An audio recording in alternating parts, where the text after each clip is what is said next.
budgetary debates for 2015 of the House of Assembly.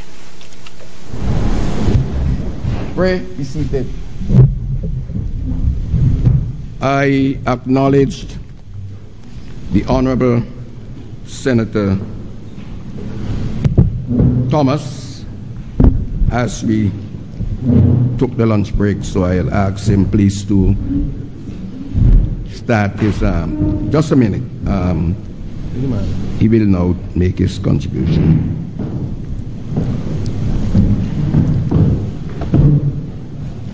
Whenever you're ready, Senator.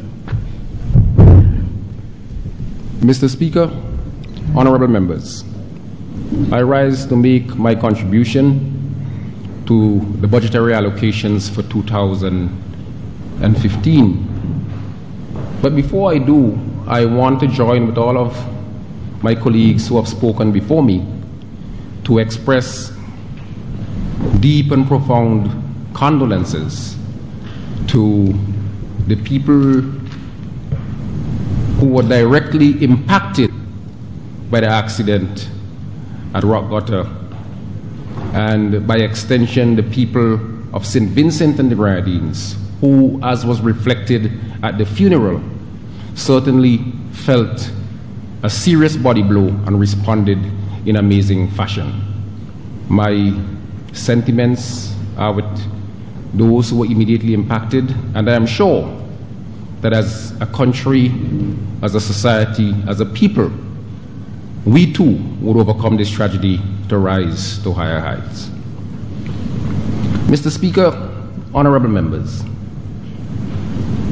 I have sat and listened extensively to the contributions so far, and I listened with particular interest to the presentation of the Honorable Prime Minister on Wednesday evening, and then I listened to the presentation of the Honorable Leader of the Opposition on all of those honorable members who would have followed. This is a budget in which, for the year 2015, it is intended that we would spend $971,367,582. On the recurrent side, we are intending to spend $675,017,052, and on the capital side, we intend to spend $296,350,530. This is not a big budget relative to budgets that we see and hear about around the world. But in a small developing society like St. Vincent, it is not anything for us to sneeze on. It is a budget that is intended to address the needs and concerns of the people of our country. And I am hoping that with the level of training and experience of the civil servants in this country, we would be able to spend these monies in a way which would redound to the benefit of the people. Mr. Speaker, I am a little concerned, and I'm particularly concerned with the addresses that I have heard from the members on the opposition side, particularly because much of those addresses are intended to beat away here, knock away here, take away here from what is in the budget. But I don't get a feeling, Mr. Speaker, I don't get an appreciation for a holistic understanding of the societal demands and where we go from here. So it's a hodgepodge. In fact, I told a friend of mine after listening to some of the members that it is a kind of untamed populism. Very untamed. It's all over the place. It's wild. An untamed populism. And it is intended to say to the people of St. Vincent, well, there's weakness here, there's weakness there, there's weakness here, there's weakness there. This can be done better, more money can be spent here. Another community center another clinic should be built here, we need a doctor here. But there's no holistic understanding of where we need to go. But Mr. Speaker, I am of the view that the Unity Labour Party, in its 14 years of governance, has a story to tell. Has a story to tell. And I have always maintained that if the Unity Labour Party tells its story and tell that story well, the people of St. Vincent and the Grenadines would commend it again and again and again. And having heard, Mr. Speaker, what has been presented on the opposition side and all of the weaknesses and shortcomings, and I'm not saying that we don't have weaknesses and shortcomings, we do. But which country don't have weaknesses and shortcomings? Particularly, which poor, underdeveloping country don't have weaknesses and shortcomings? But there's a good news story. I was reading a piece from a newspaper in South Africa, and the author was saying that the African National Congress has a good news story, even amidst all of the problems. And even amidst those problems, the good news, it is what has held that party as the dominant party in South Africa over all of those years since the popular elections of 1994. And I am prepared to say that with the good news, and some of the good news that I am going to outline here now, the people of St. Vincent and the Grenadines, having listened to this budget in this crucial year of 2015, would come away with the conclusion that this party of Labour, is the party to continue on the course of governance. What is the good news we are talking about, Mr. Speaker? The good news. Mr. Speaker, I seek your assistance, Mr. Speaker, on the direction as outlined by the Honourable Senator thus far. My understanding is that this budget is being presented by the government of St. Vincent and the Grenadines and not by the Unity Labour Party, because this budget represents all of the people of St. Vincent and the Grenadines. So I'm a little worried, Mr. Speaker, if it is clothed in the language that the Unity Labour Party is presenting the budget. This is the budget of the government of St. Vincent and the Grenadines, which is all inclusive.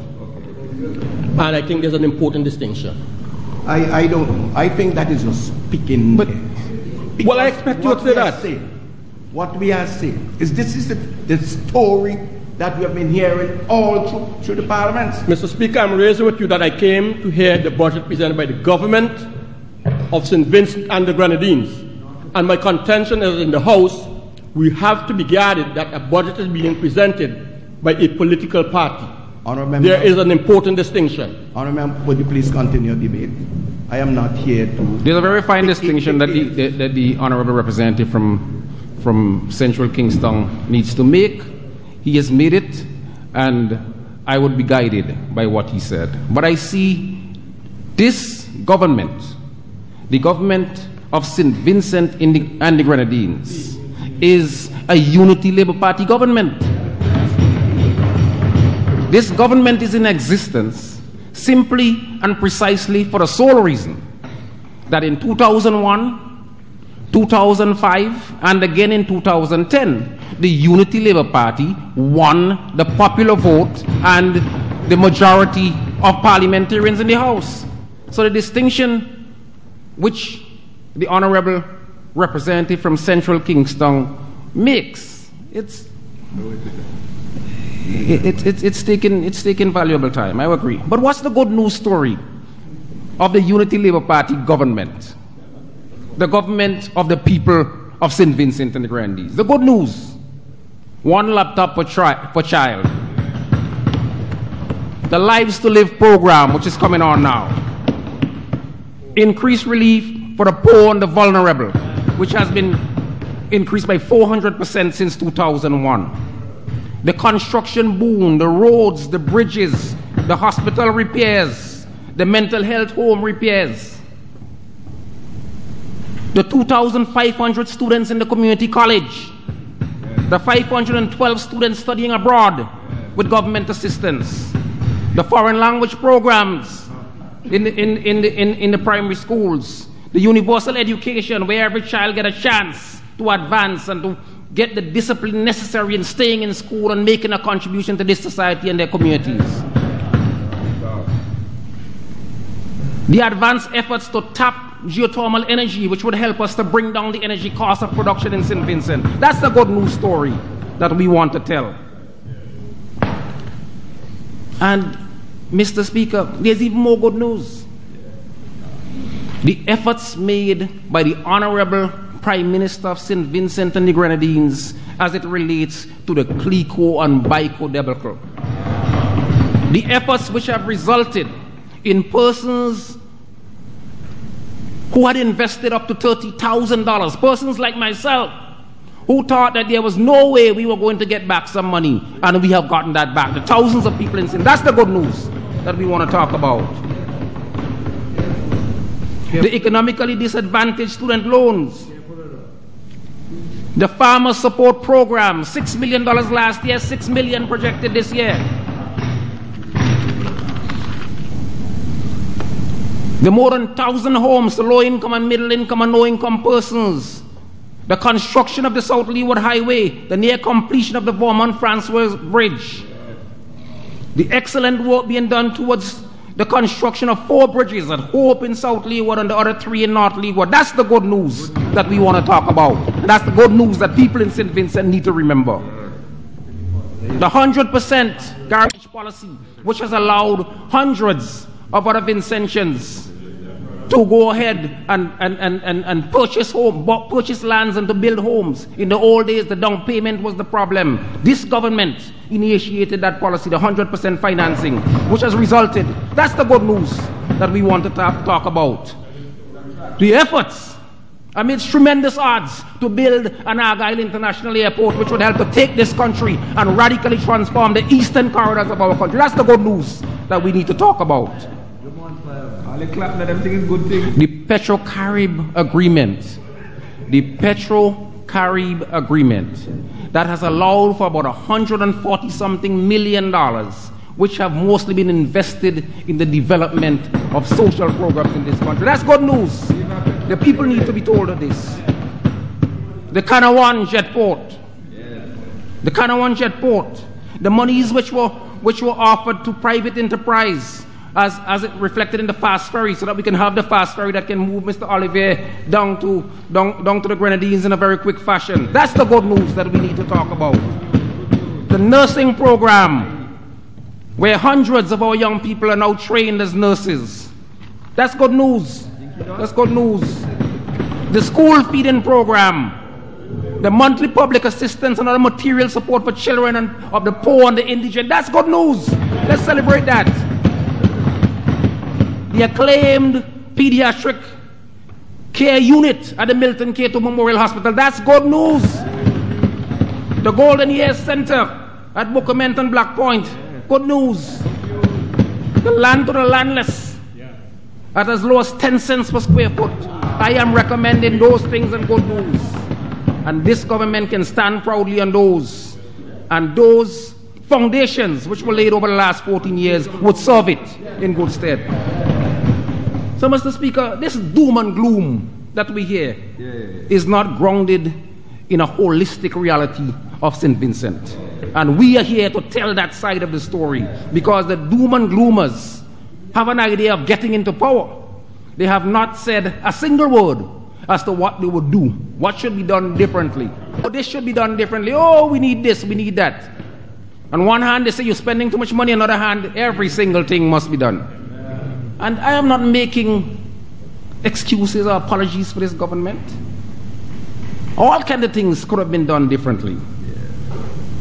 But the important thing, Mr. Speaker, is that we have to look at the trajectory of the government. Look at the things that it is doing and who's benefiting from those things. And I am saying without water in my mouth that when we look at this administration, with all of the weaknesses and failings, there's absolutely no doubt in my mind that this government has reflected the interests of ordinary people, of the vulnerable fundamentally, but it has also addressed the more affluent persons in the society. The reduction in taxes for the business class. And as I mentioned, the monies which will loan to the proprietor of the fast ferry. Those are important things that shows that this government intends to work on the part of the... Good news, man. So those are the good news. But Mr. Speaker, the budget can be related to good news and bad news. But I think there are some other things that are more fundamental. There are some other things that are even more fundamental that we need to look at. Yes. And I am amazed that I have listened to budgets and I have come to listen to presentations from persons on the opposition. And never once do they mention the big picture issues, the fact that in December of 2013, 17% of the GDP of this country was destroyed. They speak as though it never happened. They speak as though these things never happen, so you don't have to respond to them. But Mr. Speaker, I am here to say today, I said in the estimates, and I want to make the point again, that the information is that since 1990, every single year since then, the world temperature has been rising and rising and rising. That's the fact. That's the picture. This year, the year just passed, 2014, has been declared by the World Meteorological Organization as the hottest year ever since records were being held in 1850. What does that mean for St. Vincent? Those are the issues that we need to be talking about. What does it mean for St. Vincent? It means that in a vulnerable community like we are in, we have serious planning and thinking to do. That's the point. And I want us to reflect in these debates. I want us to reflect in these debates that kind of level of concern. This is not about getting into government or staying in government. We have increasing frequency of floods, decrease in production of staple foods, damage to agriculture and water and sanitation, death from malnutrition and heat stroke. These are the things affecting our air that we are going to use. These are the things that we need to be talking about in this parliament. Yes. Not that some road defense need to be fixed. This is not that it's not important. But we all know that we will never be able, with the resources that we have, to fix all of these things. So why give the impression? Yeah?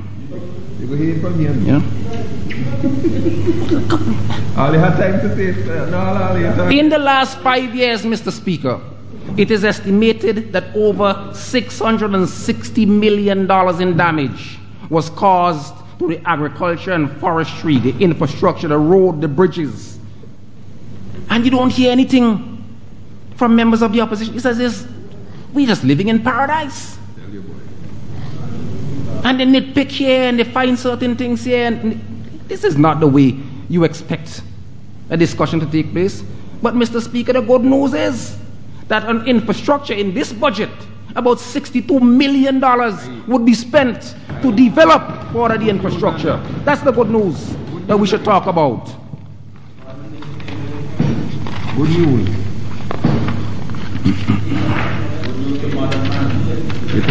Mr. Speaker, if we think that the issue of climate change is not important, there's a country in the Pacific called the Maldives.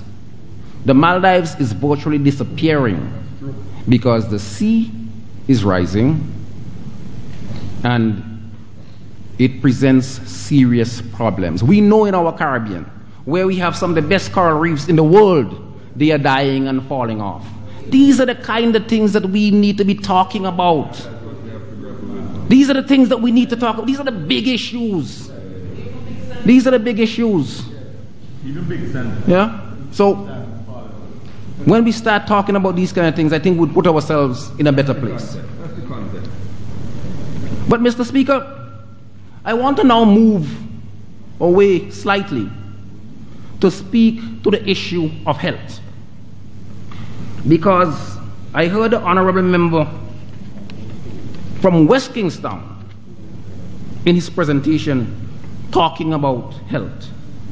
And the Honorable Senator Vinette Frederick, in her contributions to the estimate, also raised the issue of health. And it is always good for any opposition or for any opponent of the government to highlight some of the bad things that may happen. But as someone who is big into health, I was exceedingly disappointed with the presentation of my friend and colleague, the representative of West Kingstown, when he talked about government developing a prosthetic program to provide legs for persons who would have lost their legs because of diabetes. And for someone who is as fit and as trim as him, the good news that he could have presented is to encourage people who listen to him to develop the kind of discipline that he has, so that they can do the kind of preventative necessary. But I see my friend wants to write. Let us say, Honorable Member. Mr. Speaker, the Honorable Senator is grossly misrepresenting my presentation on the subject. Members would recall that I praised the government for attempting to get the medication from Cuba to help to prevent the removal of limbs. Members will also hear that I pleaded with the Minister of Health to enhance the program for informing and educating people about the dangers of having sugar and healthy lifestyles. I pleaded with the minister to have the teams going into the communities for that purposes. And the minister said then that some is being done. I urge that more be done. So to sit here, I was simply referring to the housing program for these people. And I said it were better that we look at assisting people who have lost limbs, because even if you give them a house, they're stuck. Go think about using the money to help them, especially youth, to live active lives. So please don't misrepresent. It's not my intention to misrepresent at all, and I certainly didn't misrepresent you. All I was saying is that apart from pleading with government to do this, pleading with government to do this, spend money here, buy medicine from Cuba, spend money here, buy prosthetic legs, we have to get people to understand that it is their health is their responsibility. Mr. Speaker, it is patently clear that the investment in giving houses to people with disability is significantly more than trying to get prosthetics. So it's not a matter of financing. So please don't misrepresent me. If you don't understand, say so. I guess I don't understand. Nothing to read. So the habit, Mr. Speaker, is what I want to see us pay serious attention to. The death and this and the pain and the suffering and disability that comes from diabetes and stress. I want to see us pay attention to those, talk about those in this parliament, so that all of us have constituencies that people respond to and listen to. People listen to the honorable member, our honorable leader of the opposition, Honorable Senator Linton Lewis. All of us have constituencies, and when we speak on these issues, particularly those of us who take really good care of our health, then we can help people along. Right? What are some of the things? We are what we eat. Too many of us eat too much. Too many of us eat bad foods. Too many of us consume too much alcohol. Too many of us love sweet drinks, it's juicy and the buster. Yeah. In the 60s and 70s, Mr. Speaker, The main causes of death were infectious diseases, measles, smallpox, polio, gastroenteritis. Now it's diabetes, sugar, hypertension, pressure. We have a responsibility, Mr. Speaker, to let our people understand that something as basic as this, which is probably new thing, but it's increasingly new normal, that breakfast is not a meal, particularly for adults. Breakfast is not a meal. It's literally to break the fast. So you can break the fast whenever. I break my fast even after going running at 1 o'clock in the day. We need to understand. A lot of us say, but I don't drink sugar. But rice is sugar, and flour is sugar, and breadfruit is sugar, and bread is sugar. So we need to get those things into the consciousness of our people.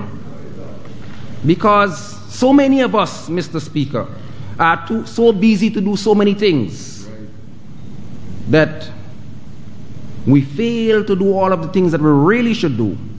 And we save tons and tons and tons of dollars. And then by the time we get to our 50s and 60s, we give it all back to the doctors. And I'm saying we have a responsibility to give up our sedentary existence, to watch what we eat, to eat less sugars, to drink more water.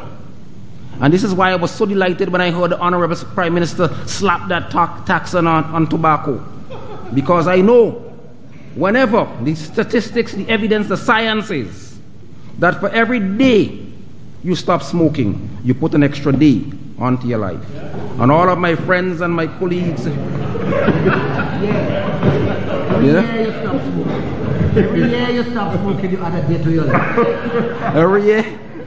Those are the facts. Yes, those are the facts.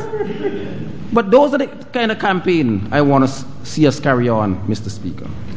Now, Mr. Speaker,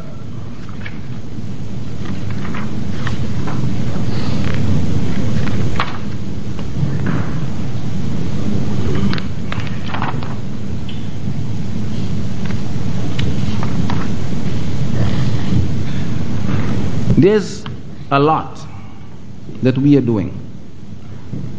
And part of the campaign that I want to see us carry is for all of us in this parliament to commit to doing better with our own health. Because health is always a major. I can remember as a little boy, there were always issues of health. The hospital was always spoken of in derisive terms. But there's so many things that we can do.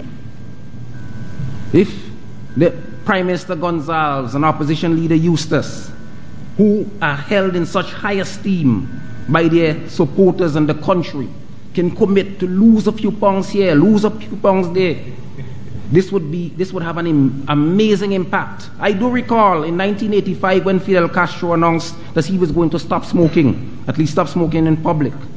Hundreds of thousands of persons joined that campaign and improve their health. I want to see us take on those kind of responsibilities here in St. Vincent, because those are the big issues. Those are the issues, the health of our people, the health of our nation.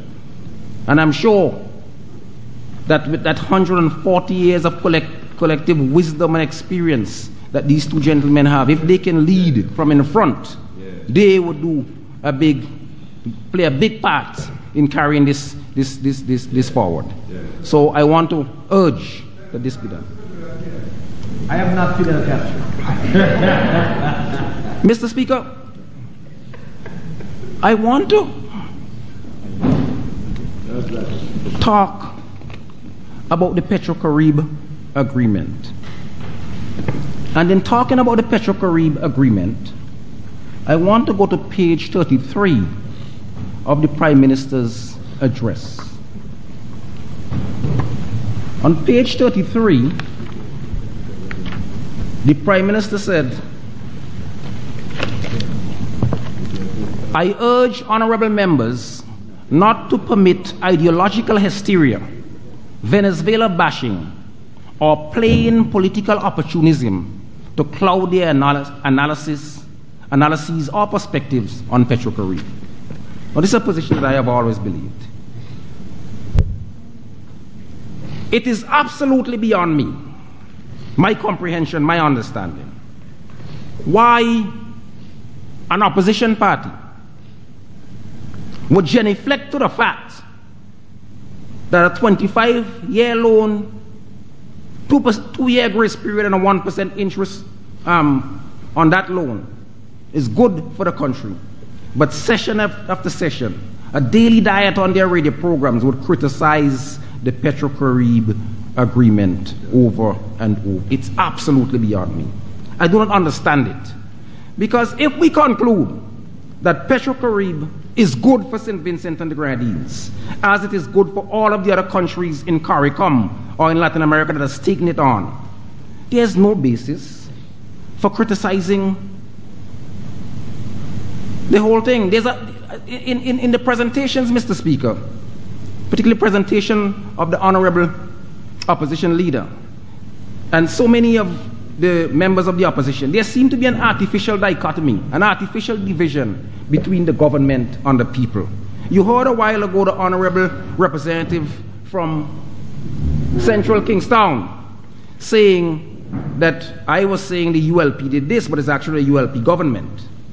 But in critiquing the programs, it is the government that is doing it, as if there's no connection with the people.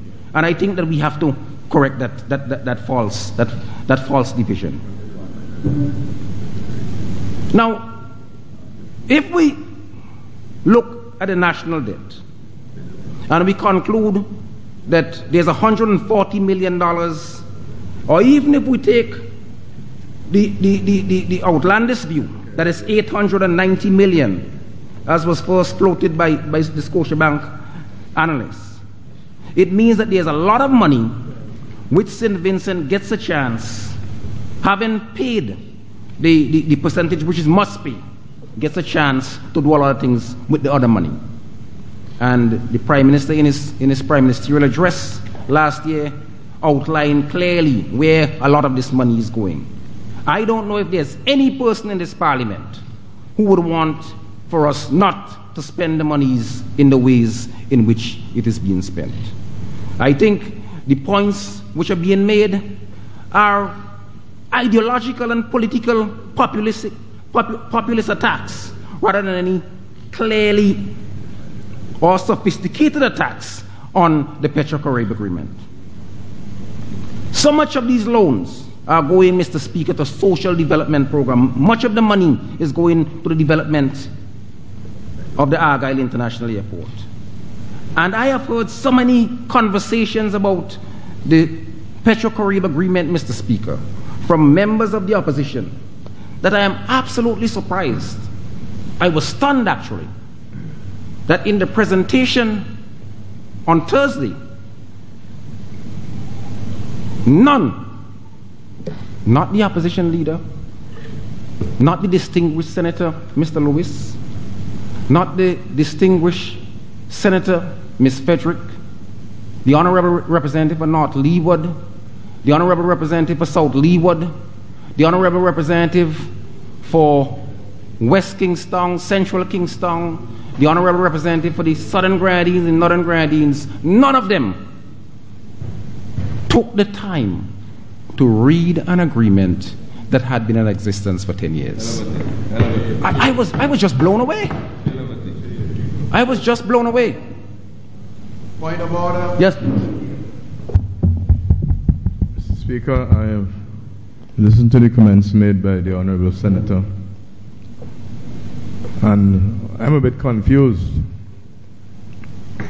about the statement that he just made in relation to our position on Petrocarib. In my view, he is misrepresenting the view that we expressed.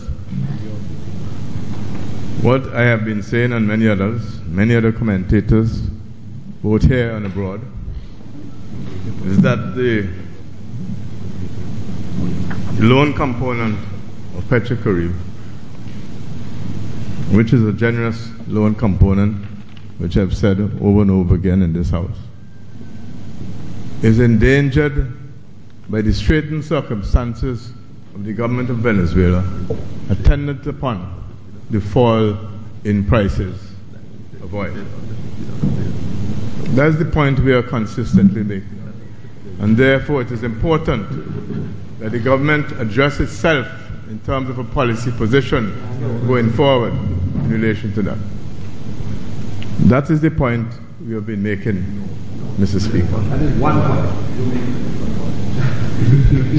We therefore, just yesterday, Mr. Speaker, I was again reading some of the international commentary on Petrocarib in relation to not only our islands in the region, but some other countries that are involved. And there is a concern that given the circumstances of Venezuela, it is going to be difficult for them to maintain Petrocarib as it is. That's the point we're making, that one has to make some adjustment in light of the circumstances that have changed so drastically. Just yesterday, all right, honourable member. Mr. Speaker, just one more point, Mr. Speaker. We were informed that it will take an oil price of $130 a barrel to bring back Venezuela's budget to position that they wanted it to be.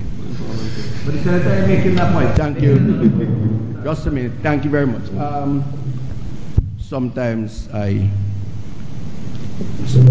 sit, Senator. Sometimes in terms of these point of orders or whatever we want to call them, I'm wondering, when we talk about misrepresenting, sometimes we're wondering whether we are trying to say whether the person maybe is trying to say a story that has not been told, or maybe whether the person has truly misunderstood what was being said. And sometimes we can, confuse both opinions. Because personally, I do not think the Honourable Senator, or maybe for that any other person might want to say something that you said that you didn't say. So might just be a question of misunderstood what the thing. But I was getting the feeling that there is no such rules in the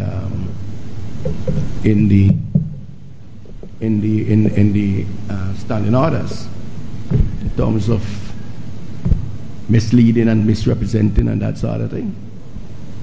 Honourable member, continue. Thank you, Mr. Speaker. Mr. Speaker, when the Honourable Leader of the Opposition just spoke, you heard him say, just yesterday, I went and read some other things about Venezuela. It would take a price of $130 per barrel to bring back the Venezuelan economy. That's not what I'm talking about. I said after 10 years, none of them read the agreement. That's what I said. Honourable,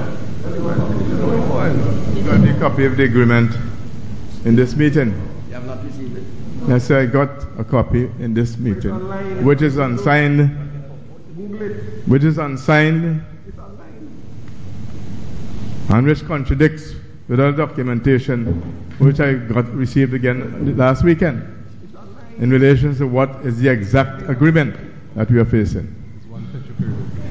All right, let me ask, in relation to the document that you received, does it say something different from what the Honourable Senator said in his presentation? Yeah? Where you got it from him? Oh, I see. So you are suggesting maybe he might have tampered with the document of some sort? You're not suggesting that? Oh. All right. Okay, maybe somebody said that document is online, so maybe we can try and access it at some point. Okay. So we'll get the site, and we'll probably download that document so that we can verify what is being said with what might have been the document, or that would have been the document from the website. 100%. But Thank you, Mr. Speaker. Mr. Speaker,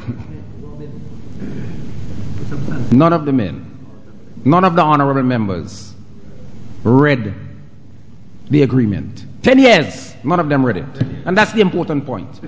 Now, we're talking about going online. There's a Petro-Carib office. There's a Petro-Carib office in St. Vincent. None of them went to the office and asked for the agreement. But they come here time after time to criticize an agreement which they have not read. That is improper.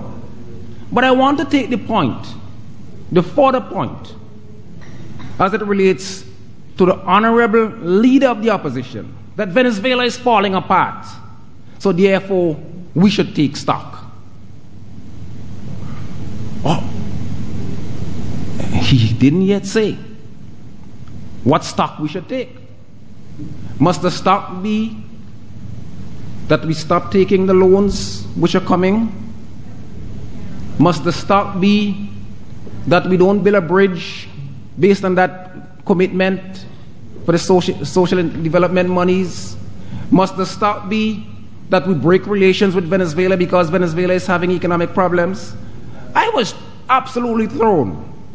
And to show the ideological nature of all of the debate about Petro-Carib, I was absolutely thrown when on Thursday morning, Mr. Speaker, the honorable leader said, but Saudi Arabia said that they wouldn't raise their price. No, that's pure ideology. Which country in the world who can do something with international production to make even more money, who would not want to do it to make more money? The fact that Saudi Arabia is saying it is confirmation that there's an ideological assault on Venezuela, and we need to recognize that assault and take it for what it is. We need to recognize that assault and take it for what it is, because Venezuela is giving assistance across this CARICOM region, across Latin America. Right. Important assistance. Right. It was out of the effort of Hugo Chavez and Fidel Castro and some of the others that the CELAC and all of these organizations were formed, which build important solidarity in the South. And this money is helping. Yes. Now, that's good news too. Very important news. Very important news. What's the stock that we must take? In fact, let us assume a worst case scenario, Mr. Speaker, that the opposition in Venezuela wins the election. They repudiate the agreement. Does that mean that we have to pay them tomorrow?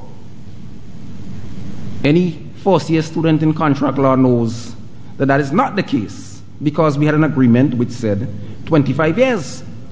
That's one point. The other point, if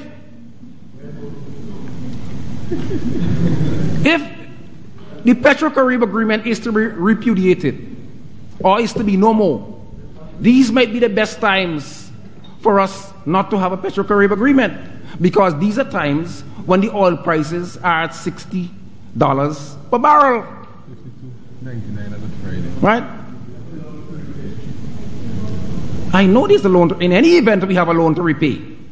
In any event, we have a loan to repay. But we have a loan to repay over 25 years, 1% interest. Mm-hmm. If you don't get that loan, you will have to go to the capital markets to get the loan. And you're not going to get it at 1%. You're not going to get it at 2%. You're not even going to get it at 5%. So the argument, which is a puerile argument.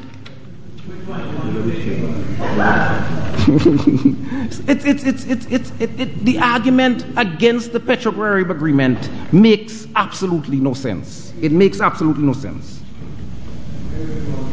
Now, there's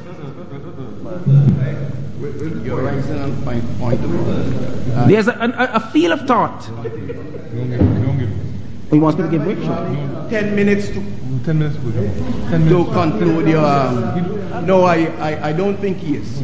Probably not. 10 minutes to conclude your... No, I mean, I have no problems with giving away because it may allow for clarity in the House. Yes, change his mind. And that's all I want, clarity. Some of them change his mind with clarity. You want to show you want to do.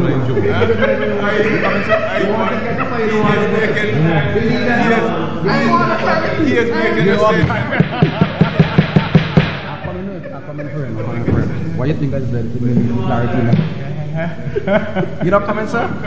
I can clearly now. The honourable member from Northern Grenadines is not rising? That's interested in clarity. That's interested in clarity. Oh, it was the leader. No, we have to decide what we want. Where do we write it? Mr. Speaker, I'm trying to seek clarification on what is being said by the Honourable Senator. Yes. We have been getting funding through Petrocarib on soft terms. The Petrocarib agreement, given the fall in oil prices, is going to give us increase in trouble if prices don't go back up. In what?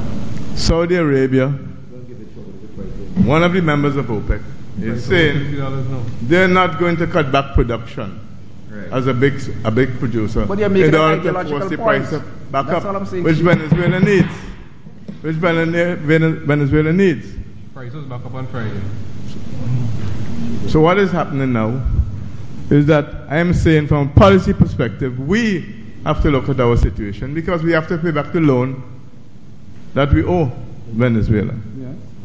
We're no longer going to get, if anything happens to the agreement, you're not going to get those monies, those soft loans. So we have to find new resources to make the repayments. What is so difficult about that? It is, Honorable Mr. Speaker, the issue, I understand clearly. I understand clearly. The difficulty, there's no difficulty in the presentation which comes from the opposition. There's no difficulty. The problem is the presentation itself. If you are getting a concessionary loan, my father gives me $1 per day. My father is 90 years old. Anytime now he might die. Stop taking the money. I must stop taking the money now because he will die next year. It does not make logical sense. Once the Petrocarib agreement, if and when the Petrocarib agreement expires, every government in CARICOM would find other ways to fund their projects and to go about the business of government. It's as simple as that. As simple as that. And to repay the loan. But you still have to repay the loan anyway, sir. And therefore you need resources to repay that loan. Okay. What's so difficult about that? Then who wants to know? Where are you going to find the resources? 1% over 25 years. But Mr. Speaker, where are you going to find the resources?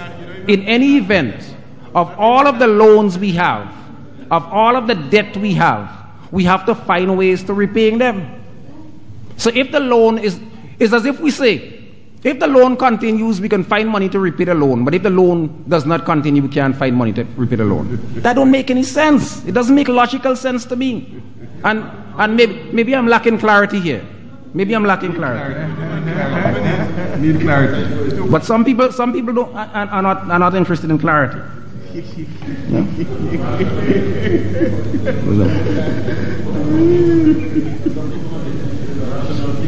That's not original.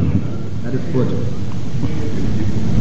See, there's no position which is articulated, no policy position, no strategy which is being proposed on the issue of Petrocarib. It simply comes over as an untamed barrage, an untamed populism. We have to do this, we have to do this, we have to do that, without clearly saying what needs to be done. Think it through. That's not how governance works. They break the agreement, someone else comes in and break the agreement. We have an agreement, 25 years to pay what we owe. It is being challenged, but it has to be challenged in a court of law. You understand? There's something called a law. It could only be challenged in the court of law, and the fact that it's challenged in the court of law does not mean it would be overturned. Doesn't mean it would be overcome. Anyway.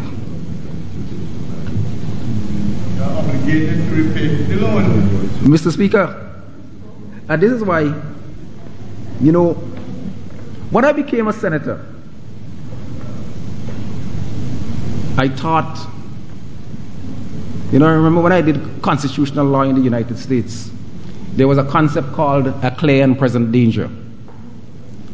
And I accepted the decision to become a senator because I saw rapidly approaching a clear and present danger.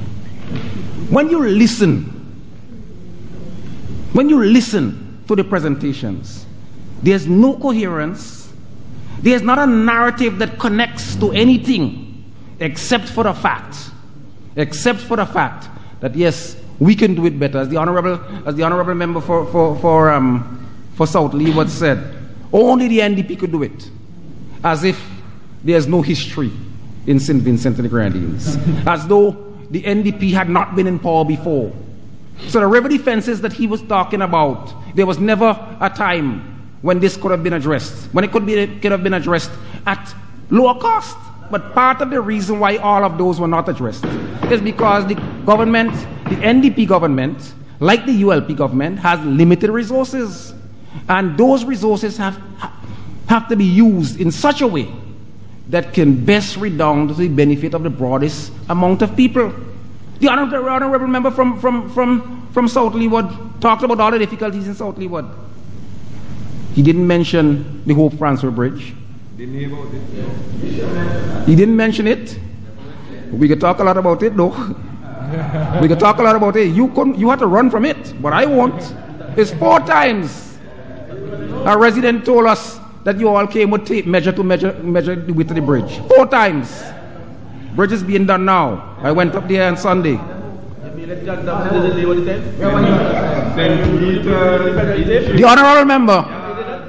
The honorable member did not mention the excellent work which the Ecuadorian colleagues are doing at Hope. He didn't mention that.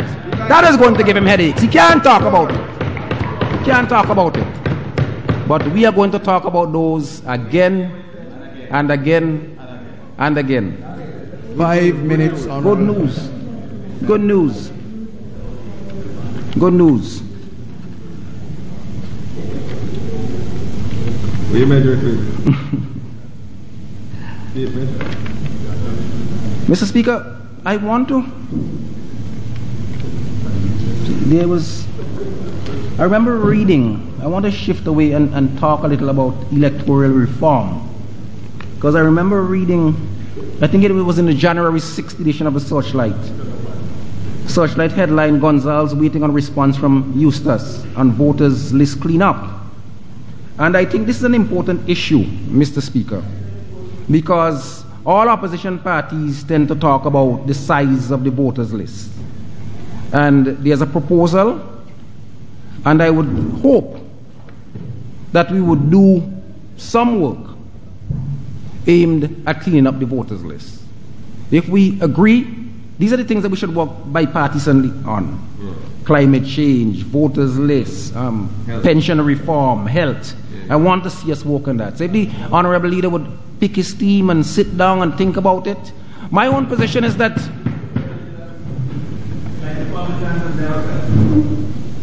Mr. Speaker, the opposition has already met with the supervised elections on that matter. We have given our views and we are waiting for her to come back to us because we have to follow this by a meeting with the government. But I don't know what you're talking about. No, but you're talking about that episodic thing. But I don't know. I don't know why the honorable leader is responding. I didn't say that he didn't do his work. All I was saying that I saw this story. It's a story that I am interested in. I said that all parties in opposition tend to make noise about the voters list, and very well. So I had not known that. So I'm saying that this is a good thing. It's good news. That's good news. That's good news. And let's work on it and get it done. My own position is that we probably should take a date an election. 2010 sounds like a good date. Take all the names of the persons who voted on there. I think we had about 62,000 people who voted. We have a population of 106, 107,000. Then we have a vigorous registration of voters, so that we can clean up our list. I don't think that I am saying something that is out of the ordinary. But so electoral reform, Mr. Speaker.